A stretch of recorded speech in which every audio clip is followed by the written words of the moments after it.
Hey kids, welcome to the Kapitol Life Podcast. I am your host, Abby Pagood. This is where we talk about all the things that life brings, the good, the bad, and of course, the healthy. Today's episode is called Under Pressure. And what better way to celebrate that by another episode of Keeping It Real with Real People? And we have our special red hat guy, Larry Roberts. Welcome to the Kapitol Life, Larry Roberts. Thank you so much. It's awesome to be here, Abby. Now, can you do me a favor and explain to my listeners that are not watching and explain the red hat for us, please? Yeah, man, we could do a quick one on that. The red hat, it's my brand. It's my identifier. It's what makes me stand out in a very, very crowded marketplace. And for those that are watching, if you look over my left shoulder, you'll see a Supreme hat in the background there, and it's encased in a trophy case, basically. And the red hat came from wearing that particular hat on stage one time. So I wore it on stage, and I came down to a good friend of mine. And he goes, "Hey, man, great talk, blah, blah, blah. But why are you rocking that Supreme hat?" And I'm like, "Well, I'm just trying to be cool. You know, we got a younger audience, and I'm not quite so young anymore. I'm trying to relate." And he goes, "That's cool, but are they paying you?" And I went, "Well, no, I'm a middle-aged white male. They'd probably pay me to not wear their merchandise, if I'm being honest." So he goes, then don't rock the stage with their gear, man. You need to be rocking your own brand. He goes, "But here's the thing." He goes, "I love the red because I'm about 6'3", weigh in at about 242 on a svelte day, maybe 250 on a not so svelte day. So I'm already big, I'm loud, I'm tall." And he goes, "That red hat on your head, man, it's just like a beacon in the night." And he goes, "I can look down we were at the Amalie Arena in Tampa, Florida." He goes, "I can look all the way across the arena and I can see you standing there in that red hat, and I know it's you."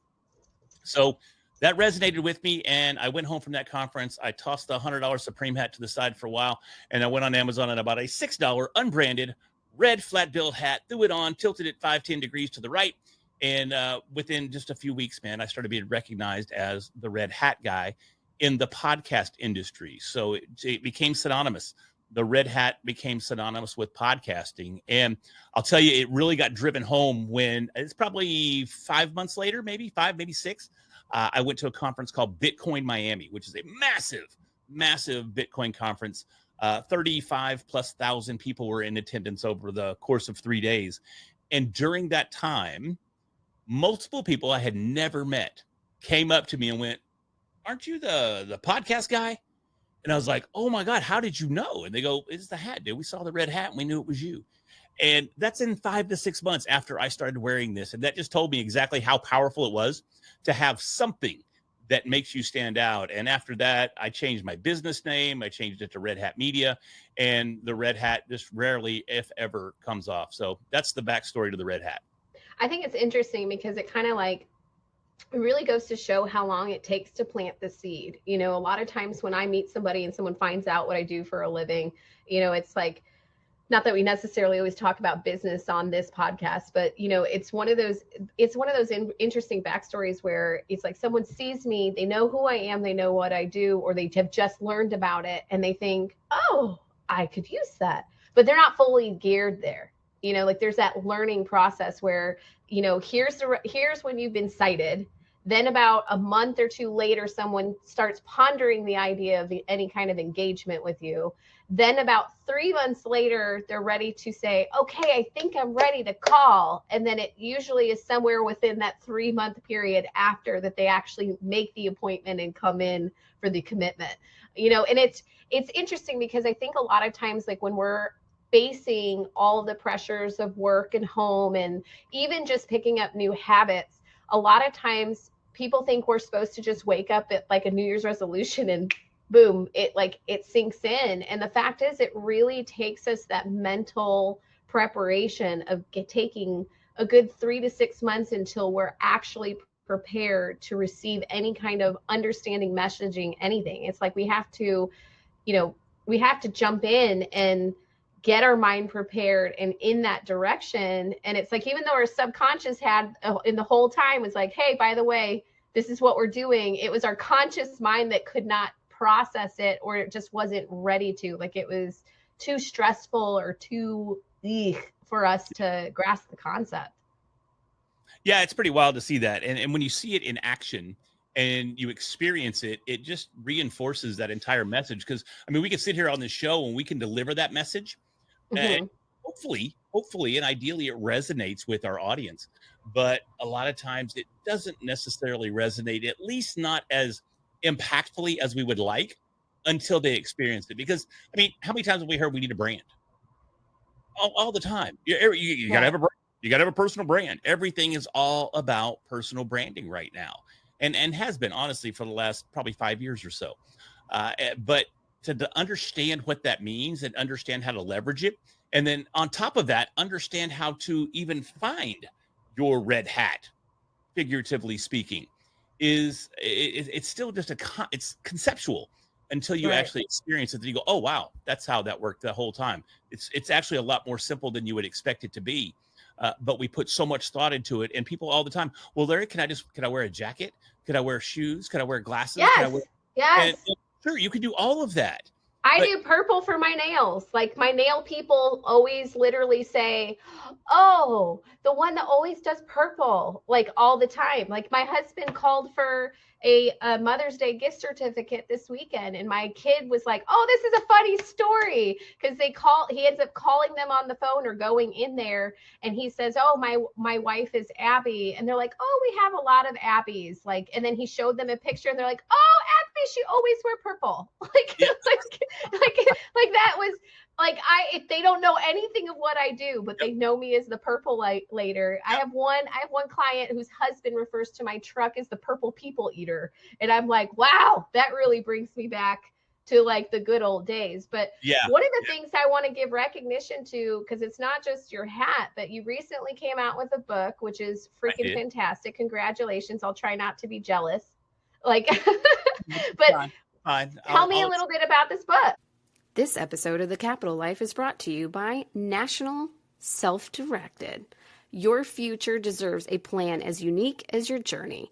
Nashional Self-Directed empowers individuals, business owners, and entrepreneurs to take control of their retirement with personalized solutions. Whether you're looking to grow your investments with a solo 401k, secure flexibility with self-directed IRA, or maximize contributions through a cash balance pension plan, they've got you covered. Visit National Self-Directed today to start building the retirement you deserve. No big institutions, no big one-size-fits-all, just tailored plans to help you take charge of your financial future. National Self-Directed, because your retirement should work for you. Please like, share, and rate us on whatever platform you're listening. It's how we start to really spread the message of good in the world that needs it so much right now. If you find this helpful or insightful, don't forget to connect with us on Facebook and YouTube at Kapitol Health. That's Kapitol Health. Also, visit us at KapitolHealth.com and subscribe to our newsletter and get wicked awesome updates. Well, the book is called Under the Red Hat, and if you look over my right shoulder, you'll see a copy of it sitting back there. And just in preparation for this podcast, I happen to bring one with me. So, how did you know to bring out the visual aid? This isn't my first podcast, I'll tell you that. But yeah, the book is all about. It's called Under the Red Hat: Strategies to Stand Out in a Crowded Marketplace, and it's all about that. It's all about finding your own red hat. But it's a little unique in the fact that I also wrote most of it with AI. So probably 85% of the book was written with ChatGPT. And I don't try to fool anybody. I don't try to act like I'm the next, inspirational writer by any stretch of the imagination. If you open the book up, there's actually a multi-page disclaimer. It even says disclaimer for Under the Red Hat there, where I tell you that I wrote it with AI. And then I tell you why. I work with a lot of people, a lot of companies on integrating AI. I have a podcast that's starting in the next couple of weeks called AI Proof, where I'm going to be talking about how individuals can AI proof their lives. Companies can AI proof their businesses. Parents can AI proof their children. And I figure with me doing so much in the AI space, well, it would behoove me to write my book using the tools that I teach people to use on a regular basis. Now, makes sense. Yeah. The one cool thing, though, is, and I do have to brag about this, I did write chapter 3 all by myself. Oh, chapter 3 is applause, folks. Thank you so much. Please. I'll be here for the whole hour. But the I'll thing with get one of my clients' key factor in grammatical errors and specific like exact verbiage. I will get her to check it out. And then you do that for me, because I will be honest. I think I had one person read it and she found some issues, but I don't know that it was all that. That proofreading wasn't a most important step of getting this out. It was just the exercise, and having the book as well. And there was also a conference coming up, and I had to have hard copies by the time I went to this conference. So I'm like, let's just get this thing out. So yeah. I actually wrote Well, it. it doesn't matter. There's typos everywhere nowadays because they pay editors differently. Did you know that? Before, it used to be the editor could take their time as they went through individually, and then and it was like they charge based off of time spent because Yes. it took a while to go through that. Well, now they changed the way they pay editors, and it's per word. So now Yep. you have editors that are rushing through material, not placing judgment. I'm putting blame on the people that have decided to change the way they pay people because now they're not as on top of it, and it's super frustrating. But I think it's fantastic. I think it's amazing because I'm one of those people with AI where I have that love hate. Like I have that interest of I want to know more, but at the same time I'm like, stay away from me, don't touch me. Especially since my husband and I have to bring this up because it's hilarious. And he had started playing around with GPT. Mm-hmm. And then next thing you know, he was telling me that he was like, hey, can you check this email? Does this sound like something I would say? And so he sent me like a brief or something. And I was like, man, like, whoo, like this just went on an uptick. And I was like, I really like this. And it was like, you could tell he was basically trying to tell the person F you in the email. But then Chat GPT just calmed down his frustrations and blurred the lines a little. And I was like, man, actually, this could save like all of your any HR problem you could have, like whatsoever. But then the next thing you know, a week and a half later, I get this text message and then another text message. And it was so eerie to all the things that I've been needing to hear from him for 20 years. But at the same time, I know I never will. Yeah. Like I would get it in pieces, in little tiny pieces and doses in the way that he delivers. But it was such a thorough like evaluation of all the things. And then I responded, did you fucking GPT this? Like, Yeah. like was that? And then he just responded, he's like, you could tell. I'm like, barely, like it almost made me cry. But then I was like, oh my gosh, that could be really bad for like the generations that are trying to date. Like they could go into Chat GPT and just like have this whole monstrosity of what a woman wants to hear, and then yikes. And then so that really got me on the anti list for a little bit.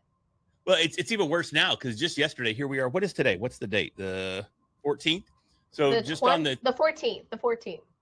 We're actually recording this on the 14th, and yesterday being the 13th, OpenAI just released the latest version of ChatGPT, and it has much more enhanced emotional responses, and it has almost zero latency in using the voice app. So if you use your voice with ChatGPT, you can ask it a question, and now the response is almost instantaneous.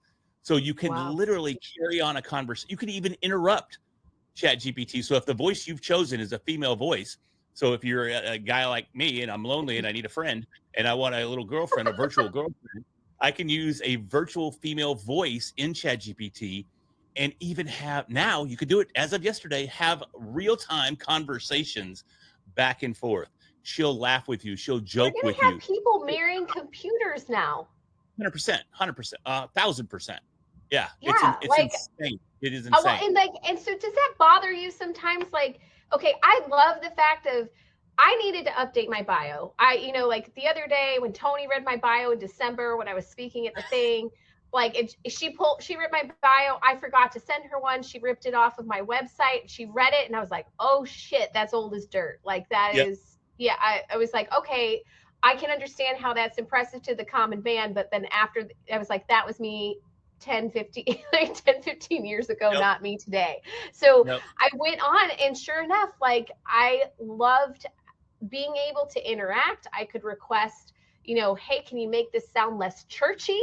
like, and they removed some of the things that made it sound, like a sanctuary or beacon of hope was used so many times that I was like, okay, let's tile that Yeah. down. Like, I don't have an ego problem. Let's calm that down a little bit. But you could go back and forth and just say, I need you to help me with my bio. Sure, Yeah. let's get started. You put the information in, and it made me relieved that there were things that I could go to help eliminate some of the pressures of writing things when I'm not in my creative zone right now. Like, I Sure. write everything myself, but there are some days where it just doesn't come through yet. And I usually just wait until it comes through. But on, an interview for a magazine or having to rewrite my bio, I don't know how to start and gloat about myself because that's not something I do. I'm awesome. Yeah. Did you say you're awesome? Yeah. Just go, I'm awesome. There you go. This is it. Yeah. The end. Yeah. Although I do actually make it a common common statement that I tell everyone that like they should start their entire day like reading their bio. Like, they should start their day and have like someone in like, Sean Connery's voice or Anthony Hopkins, and then be like, presenting, and then like and then open up to your bio as you walk out the door, and then you're like, boss bitch lady, let's rock and roll. That's kind of a cool idea for real. Get Sean Connery there to read your biography. Good morning, Larry. Right. I mean, we would solve a lot of depression and a lot of anxieties of the world right then and there. Like, we don't need the emotional support animals anymore because you've got a voiceover from the celebrities, which, like AI might be run out by the celebrities. So there you go. What are their next job? Just have them do voiceovers for your ego. Like, it's so scary because I mean we're literally seeing that happen. I mean, if you think back a couple of months ago, we had the strikes with the WGA, the Writers Guild, and the Screen Actors Guild. What do they call it? The SAG group or whatever. Yeah, Screen Actors Guild and like I said, the Writers Group. What did I just call them? Anyways, whatever. They were a big section of their strike had to do with their rights to their likeness and using AI to recreate it. So that was a big deal. And and no offense, but then if they're going to have a percentage of their costs, like if AI, like legally, by the way, if someone's stealing your voice, your body, and having you do things that you didn't give them approval for, one, that needs to be legally strapped up for sure. Number two is if they're getting a percentage of it, can't parents sue for a percentage of that because they were the ones that created that human in the first place? Ooh, that's some precedent we've got to set there. And that's happening right now. I mean, there's literally hundreds of lawsuits out there having to do with AI and intellectual property and how to leverage it. And you're going to see, and again, with the advances that we're seeing in AI, you're going to see more and more lawsuits come to the forefront, and you're going to see things change. As an example, Tyler Perry, the movie producer, director, actor, Tyler Perry, he was getting ready to launch a $200 million production facility. And when he saw what's happening with AI and the video generation capabilities that AI is coming out with on Sona, I don't know if you're familiar with Sona, but it's coming out shortly. It's out, and you can see examples of it, creating video with prompts that will blow your mind. You can't even tell they're fake. I mean, you literally can't tell they're fake. There's a couple of samples out there on the OpenAI website that shows what they're doing with this. And when Tyler Perry saw the output, he was just like, well, pump the brakes. I'm not going to invest in this right now because we got to see where this is going. So but it's a little bit scary because there's so much of that going on. But then at the same time, it's like, there's so many ways that we can really use it for our benefit. And I met with somebody the other day that was, he was really trying to get you to promote AI usage, but have it be like still within your own, it's your brain, not other people's. It was your content generating the idea. It was your voice connecting the dots. It was you turning yourself into an AI program or a bot so that you could use that as your service, which I think is extremely expansive. But at the same time, my first question was, if I have someone on a podcast and my podcast goes to that content, and like you said something about health in it, how did the AI system know to like cancel out your advice versus my advice. Well, I mean, there's voice detection that's there, so it's not as complex as you would think as far as that type of concern goes. Because you can feel. I mean, even if you go and transcribe your podcast, I'm sure you've probably got some kind of transcription that you use, whether it's Otter AI or whether you use Cast Magic or some other platform out there to transcribe your show. Even the transcription can break down the individual speakers. And now I'm a huge Cast Magic fan. They don't sponsor me or anything like that, but I love their platform, and it does amazing things with the AI that's built in there that would just blow your mind. And it's so cool to see these tools coming out and providing this added functionality and this depth to the content that we're creating. But there's massive concerns. I mean, you're right in every aspect of your concerns there. And how do we filter out this AI content? How do we make sure that if you have me on your podcast, like right now, and somehow you use AI to process the show, whether it's video editing or audio editing or transcription or whatever it may be, how do we know that that content's not being used to train models for future use? And then how do we know that what I said may not be used to train a model and it could be wrong? So I might just be spouting nonsense, and maybe the AI is taking it and regurgitating that nonsense, which it's known to do. You know, I would like to see an AI with all the nonsense that I say, and then see what other shit comes out. that I think would be even more entertaining than anything else. Just I don't want to hear my stuff. Okay. I don't want to hear my stuff repeated back to me. Yeah, I don't know how I feel about that yet, but I do know that I think there's so many great things that we can utilize for it. And by all means, what I always encourage everyone here on the show and anywhere else that you are is that do what you're in alignment with. If it makes sense, make it make sense for you and what your comfortability level is. You know, I think looking into things that are, you know, outside of our norm actually helps kind of get us out of our own box and our own, you know, mediocrity schedule, our mundane schedules that we become accustomed to. And then sometimes that actually creates some of the anxiety, and we really need to get outside of our box, try something new. If it works, yay. And if it doesn't, then hey, at least you tried it, you know, and you can move on to something else. But more of what I would like to know is, you know, it's your book clearly is under the red hat, but I want to know more about what's under the red hat, because you and I actually, you know, we get along super well and super quick, and you have a comedy history that I don't know how much you share with people, but I thought it was really interesting that like when the first time that we've met, it was, you know, like we see each other, we were aware of each other, but we hadn't really had context to our conversations just yet. And then as we kind of had like short at like random bursts of messages between each other, I thought it was really interesting because it was almost like it was radar for both of us. Like we were like, oh, I know they've been through something. Oop, I know. Like, and there was like a little bit of a red flag of, oh, yep, I know that's a fellow trauma friend there. I know there's something going on. Yeah, you did a lot of your like emotional processing through your comedy. Yeah, 100%. I mean, that was kind of an escape for me, especially as a kid. You know, I grew up relatively poor, and by relatively, I just mean poor. I grew up in a trailer park, in one of the shittiest trailers in the trailer park. We didn't even have underpinning, you know, on the trailer, so you saw the wheels. You know what I mean? And it wasn't one of those cool double wides. It was a single wide. It had the metal roof and all. I mean, it was just garbage.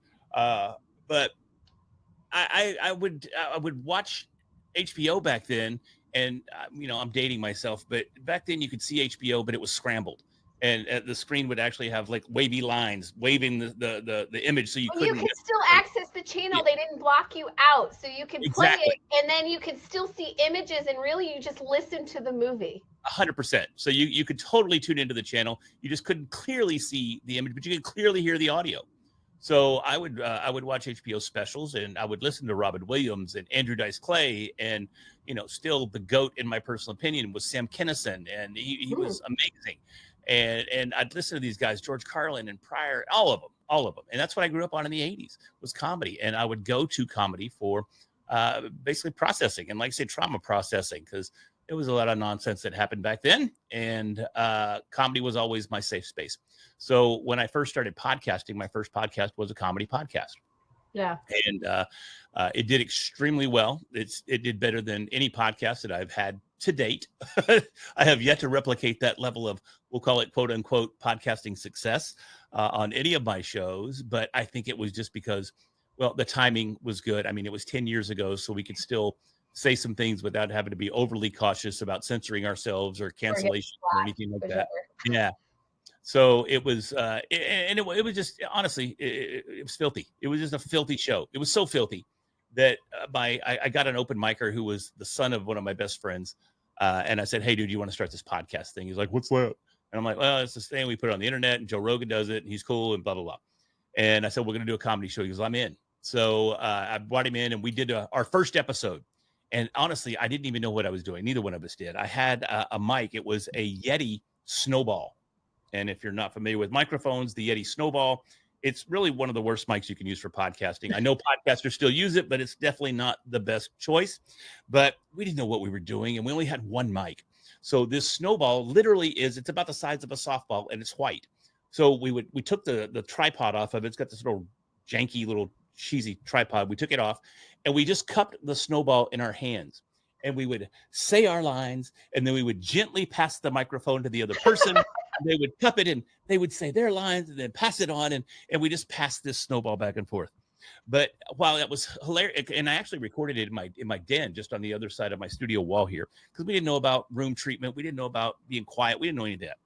But we just knew we were going to be as filthy as we wanted to be. And there was no limits to this podcast thing.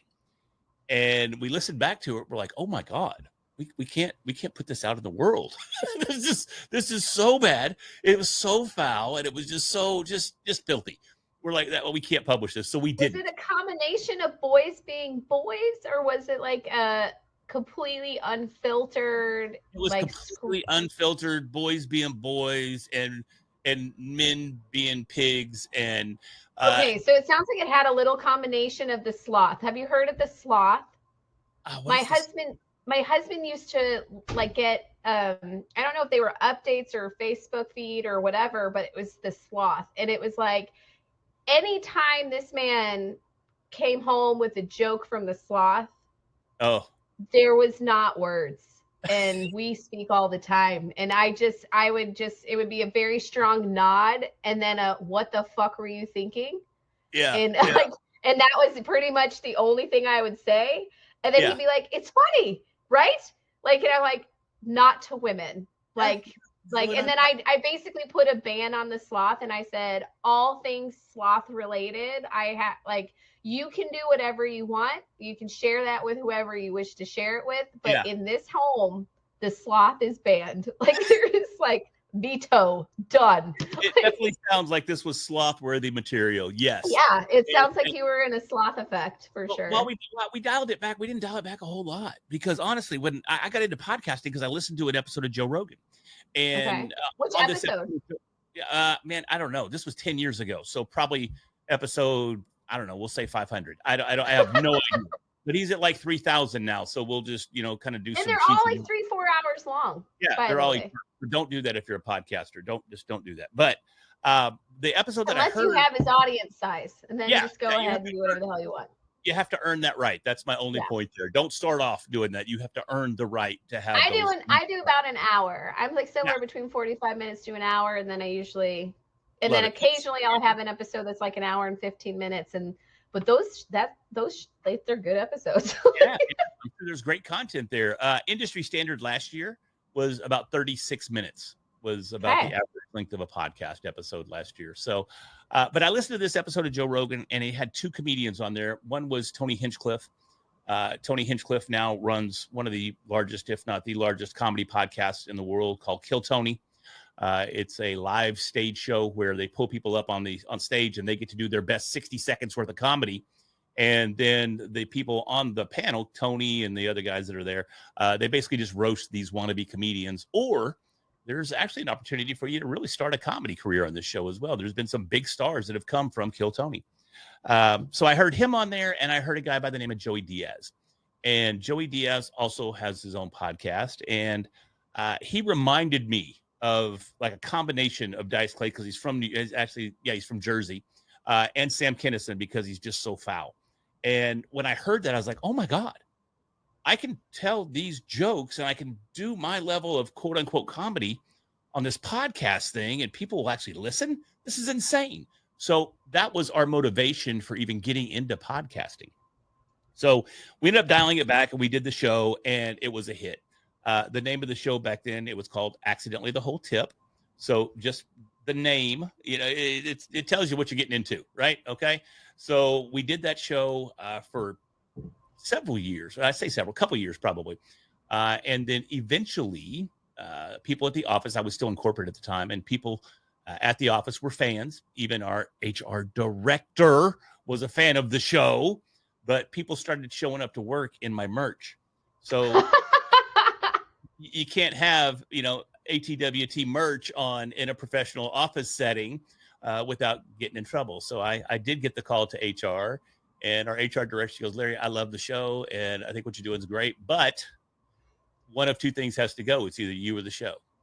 So I ended up killing the show, but we'd already taken it to a live stage show here in Dallas, and we also turned it into an open mic.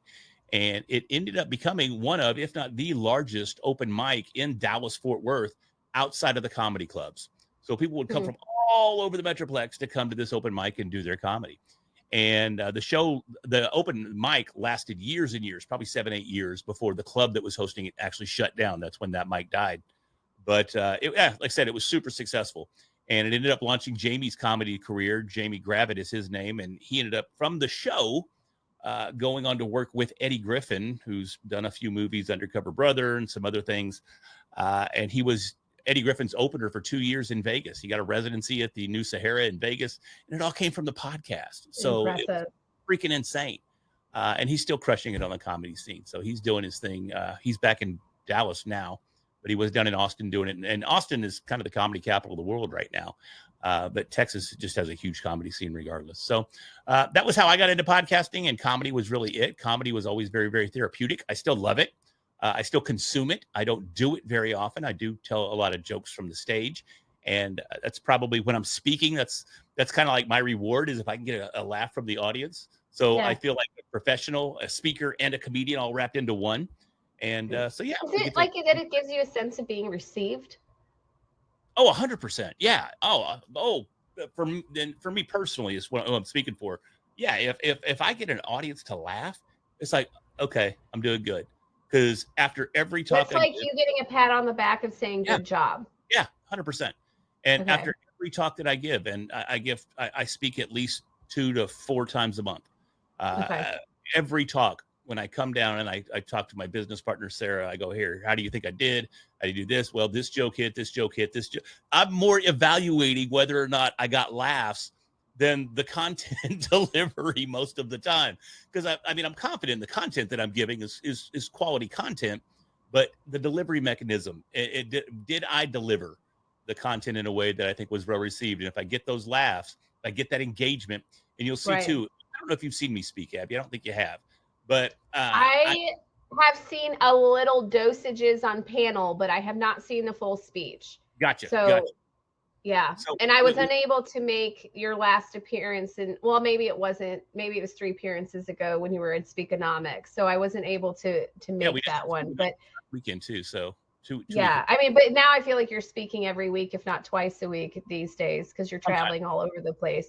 I'm leaving here in 2 days to go to LA. I got a gig out in LA I'm doing this weekend. So look at you now. I got a gig. Okay. I got a book and I got a gig. I got to run. But that's my thing. I do a lot of audience engagement, and I don't like to just get on stage and talk and deliver content.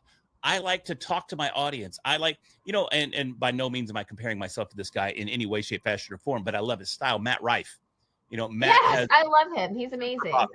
He's become super popular. He's a good looking dude. I hate him. I hate his guts because he's so good looking and he's so funny. And I would want to be him if I was his age. I'd want to be him now, if I'm being honest. But regardless I of love that, the way that he delivers something, and he knows what he said was fucked up, and then yeah, he laughs at it, and he's like, "Oh my God, I can't believe I just said that." But the thing is, that's why he's good, yeah, is because yeah, he lets it come out. And the thing that I had a question for you about is, like in Matt Rafe's like delivery, it's almost like he's doing a form of channeling. He's like set himself aside, he's allowing conversation to come through, and it naturally flows out. yeah. Do you do the same thing? Because when you speak, you're not focused as much as the content. You're on the personability of the crowd and reading the crowd and what they're looking for. When I speak, I don't even remember what I said.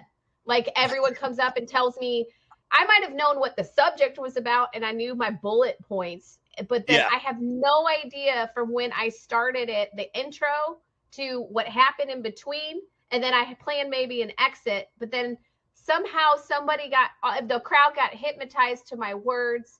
And then they're sitting there just nodding their heads like cobra snakes, like, whoa. And now my daughter thinks that like part of my abilities is that I like put people in a trance where they got the messaging and they were empowered, but like they have no freaking idea how they got there. Yeah. And do you have a similar experience when that happens? Like that you just go to a different place when you're speaking? I'll say I used to. I definitely used to. I don't so much anymore.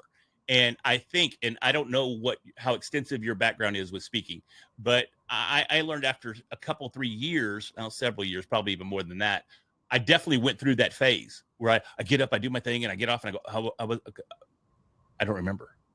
But now I get up and I just have a conversation. I'm having a conversation with anywhere from 50 to 500 people in the audience. And I'm having a conversation, an individual conversation with everybody there. At least that's how it feels now. So I can go up there and have it just like you and I are doing right now. This is the way that I would talk on stage. This is the way I would talk to somebody in the audience. This is just the way that I communicate now. So I have a much clearer understanding of the conversation that I just had with the audience, because you're right. I don't necessarily focus on the content. Now I deliver the content and I deliver it effectively. Okay. But my content, and I have, I don't know, half a dozen signature talks, but the content always comes out and it's always the same content, right? My business partner, she can do my talks for me.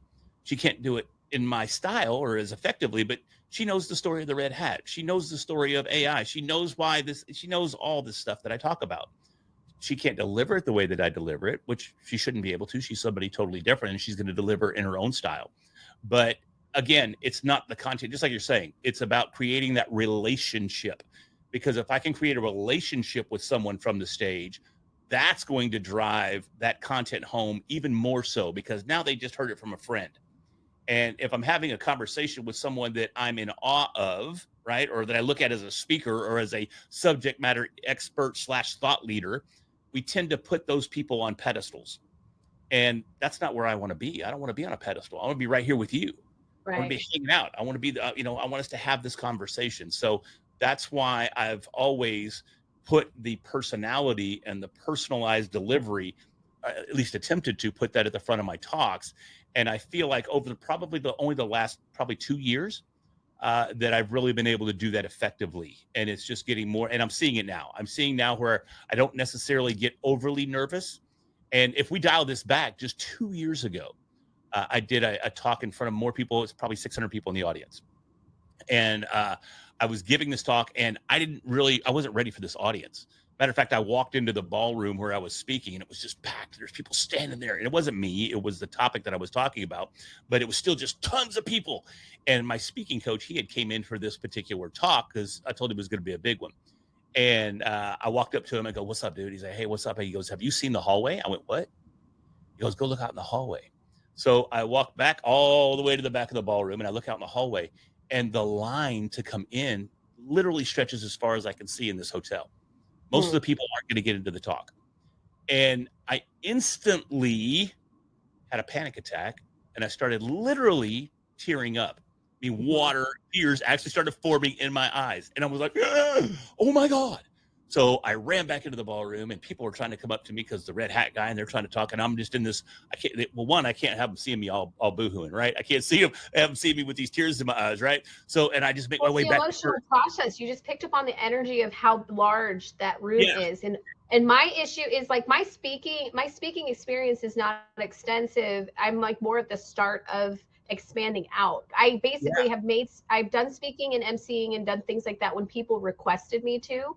And so, and then then people were like, oh, wow, okay, you're really good at that. But then I don't get seen as a speaker because my delivery is my own personal, very much like you. It's about connectivity to the audience and to the room. But the thing is it's like part of me at the beginning of finding my voice was because I literally pick up on the people that I'm speaking to, the emotions, the ups and downs, all of their vibrational sequences. It comes into me. And so that's where my body, like I put myself over here when I speak, and I use myself as a channel, and then I just say what needs to come out for the people that need to hear it. And I go and I have to stay in that trusted space, because if not, I will collapse. Like after I am done speaking, my heart is pounding, not during the speech. At the end, my heart does not, it's almost like I went from a basic 110, 15 beats per minute to like 190. As soon as I'm done speaking. And it's like, because my body has to physically process the emotions of which I just went through. And it sounds like you kind of did the same thing. Like you have that natural empathic ability where you're picking up on your intuition. And then it's like, how do I emotionally process this feeling under pressure and then show up? Yeah. Well, and see, I had to go to my coach. I go, Bert, I can't do this, bro. He goes, what are you talking about? I go, all these people, dude, I can't do this. And he ended up taking me backstage, and we had a little kind of a locker room talk, and he called me a bunch of bad names and told me to get my shit together and kind of verbally slapped the shit out of me a couple of times. And he goes, just get out there and handle your shit. And they called my name, and I went up and I delivered a good talk. It was, I did extremely well. It landed me tons of clients, and that launched me as a quote unquote speaker. That talk did it. And people in the audience saw me speak, and it blew up from there. That talk changed everything. I think it's funny that you said that you weren't ready. Like you sat there, you said, I'm not ready. And the fact is you 100% were ready for it.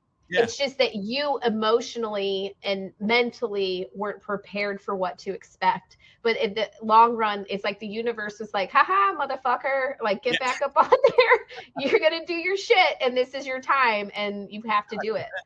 Well, I liken it back to, because back in the 90s, I was a fighter. I was a kickboxer, and was one of the first cats to do MMA in the state of Texas. And back then, we couldn't even do real MMA. We had to do slap fights because Texas State Boxing Commission wouldn't let us punch each other with closed fists back then. And it was crazy. But my point is that weird. It was gun laws, and you can't bitch slap somebody. Well, you can. That's all you could do. That's why you could slap them in the face, but you couldn't punch them in the face at the time. You could only do closed fists to the body. It was the craziest stuff. But anyways, I had some pretty decent fights, and I made it to a pretty decent regional professional level. I never made it to the big show, the UFC, but I had teammates that did. And I liken my stage time now to, and I've even talked to this with my speaking coach, where we're talking about putting together a talk called From Cage to Stage. Now, the only problem is I don't like being looked at as a cage fighter, because I'm just a soft 6'3" fat 50-year-old wannabe old washed up dude. We're not allowed to use the F word on this show. F word meaning FAT. That's a bad word on this show.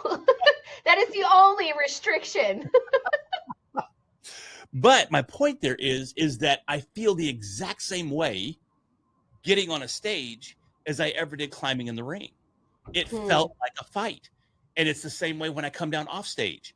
It feels like I won a fight, because I got up there and I delivered a successful. It's the exact same emotions. Exact. I'm just as scared. I'm just as nervous. I'm not ready climbing on a stage as I ever did climbing in the ring. And wow. It's insane, the correlation between the two. So when you say your heart rate is up at 175, 180 when you come off that stage, and it's the exact same way for me.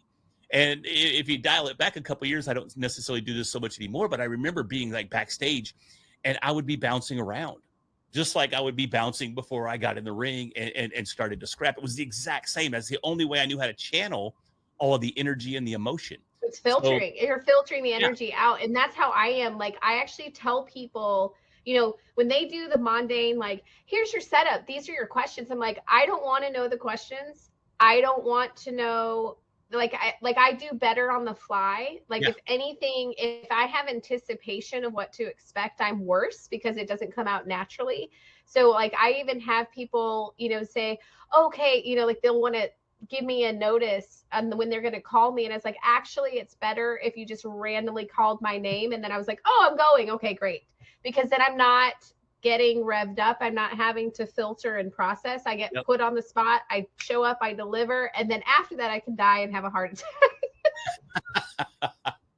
I can totally relate, man. I can totally relate. And, I think it's the same thing. If we go back to the fighting analogy, is that, as you fight, you become more aware of the surrounding. You understand how to process the energy.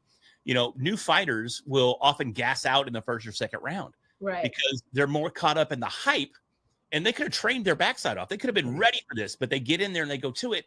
And next thing you know, they're winded.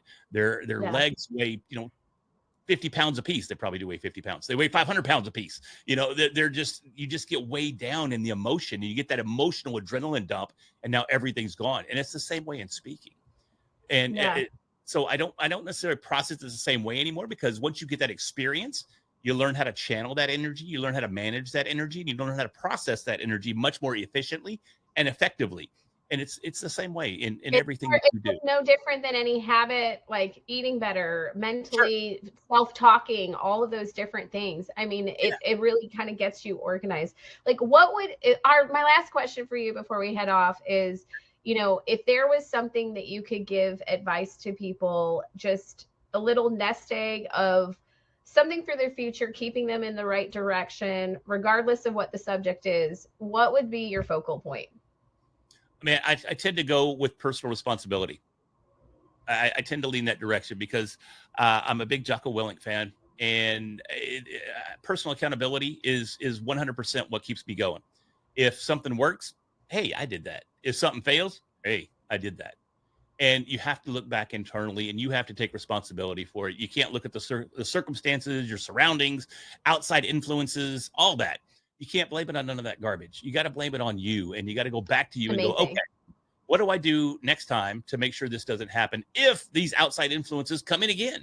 Or are there other potential outside influences that are going to try to throw me off track? So it's all on you, man, 100%. So look inside, figure out your own answers, and figure out the solutions to your problems, because it's all right there in you, and just own it. I love that. So how can people reach you today if they decide, like, hey, who was that clown you had on your show? I'd really like to see where the red hat guy goes. Hey, if you want to check it out, I'm on social media everywhere. It's at The Larry Roberts on Facebook, on Instagram. I think it's just about everywhere. The Larry Roberts are my social media handles. My website is larryroberts.com. Keep it super simple. So head over there, check out everything. You'll get to see everything that I'm bringing to the table, order my book, all my fun stuff. So yeah, go to Amazon, order a red hat man. Well, thanks for being on the show today, Larry. I really appreciate you spending time out of your busy schedule. I know it's been us playing some back and forth, trying to get you in the books just because, you're such a celebrity now. So working on it. We're all working on it. Let's just keep working together. I love it. Thank you so much. And we'll see you next time, buddy. Sounds good. Thank you so much. Thanks for joining me today on the Kapitol Life, where we talk about all the things that life brings. Join me next Saturday as we talk transmission. Don't forget to like, subscribe, and follow us on YouTube and Facebook at Kapitol Health. That's Kapitol Health. Please share with your friends and family. The Kapitol Life is available on all podcasting platforms except Pandora. Our goal at the Kapitol Life is to provide a safe place to get information when it comes to your health and wellness, especially when dealing with all of life's phases. Remember to take care of yourself, because you're somebody's everything.